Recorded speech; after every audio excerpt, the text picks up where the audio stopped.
Skoppis! Tapaamme ihmisiä, jotka ovat tuttuja, mutta kuitenkin niin tuntemattomia. Ihmisiä, jotka ovat lähellä, mutta kuitenkin niin kaukana. Kuka on tämän viikon vieraamme? Se selviää hetken kuluttua. Cafe Haparanda ja Hans Skoppis.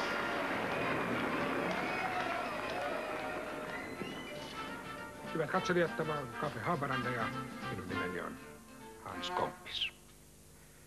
Tämän illan vieraamme on hyvin korkea-arvoinen.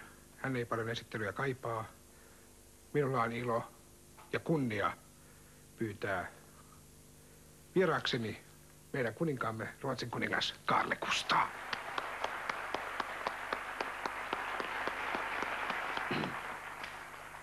Kuuntelemme hetken aikaa kansallislauluamme.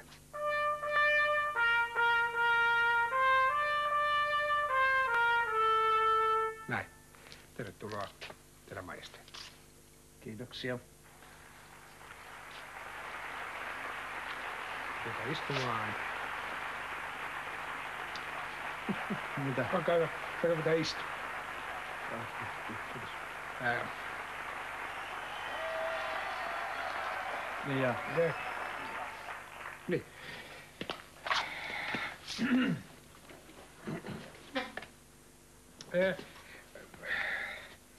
Kiitos vielä kerran, että suostuitte tulemaan ohjelmaamme, teidän majesteetti.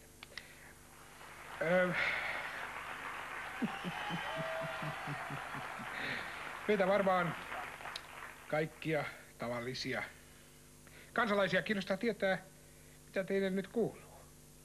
Joo, kiitos kysymästä. Oikein hyvää kuuluu. Mä olen tässä yrittänyt kaikkien kiireittäni ohella kehitellä itselleni uusia harrastuksia ja kaikkein uusin niistä on ruuan laitto.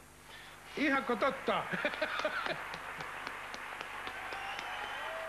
Hänen majesteettinsa Carl Gustaf. Ja onko teillä kenties jotain muuta kerrottavaa tuosta ruoanlaitosta? Haluatteko antaa esimerkiksi joku pienen vinkin? Mikä on nyt tällä hetkellä kuningashuoneen number one, niin kuin sanotaan?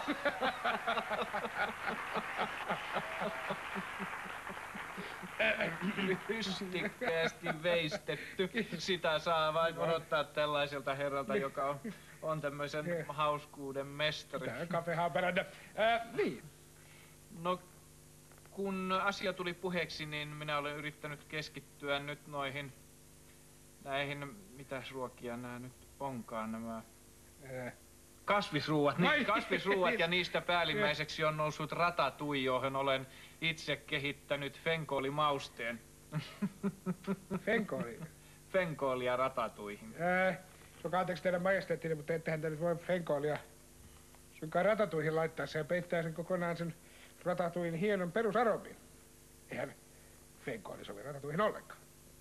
Kyllä mä sitä siihen vaan olen laittanut ja kyllä se hyvältä maistuu, vaikkei sitä siihen tavallisesti suinkaan laiteta, mutta... No eihän se nyt voi maistua hyvältä. No maistuuhan se. Oletko sä itse maistanut sitä? No en tietenkään. Eihän me pilaa hyvää ratatouilla laittamalla siihen fenkooliin. Ei se siitä pilaannu. Mitä sä voit sanoa, jos et sä ole maistanut, että pilaantuuko se vai ei? Siinä ei maistu päällimmäisenä ratatouille, eikä siinä maistu fenkooli, vaan se on semmoinen kemiallinen prosessi. Se maistuu hyvälle niiden Se on enemmänkin tuoksuu kuin maistuu. Se on erittäin hyvää. Kokeile. Pitäisikö tässä nyt jotenkin kokeilla kaikkia asioita maailmassa, niin kuin tietää, mikä on hyvä ja mikä on huono? Enää mä kokeile sun vaimoakaan tietääkseni, onko se hyvä vai huono. Älä vedä sylkkyä mukaan tähän juttuun. Kuka se veti koko kuningashuoneen mukaan? Tässä tarvii kaikkea maistaa. No ei tietenkään, mutta en missään tapauksessa mä en rupea mitään ratatuja fenkolia maistamaan. Sitä paitsi me sovittiin, että et tule tänne tuommoisessa saatana joulukuusen asusteissa.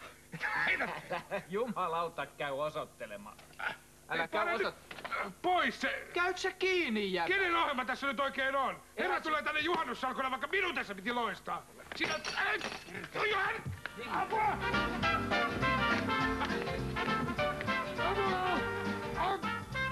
Aha. Yleisö, nyt katsotaan, näkyykö Örebron kirkko.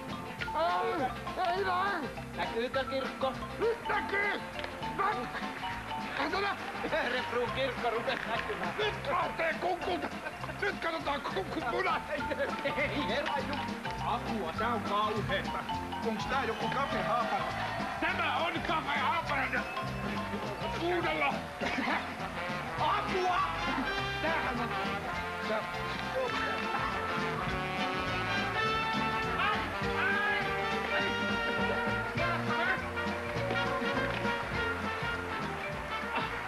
Kyllä sitä penkoolia siihen vaan laitetaan.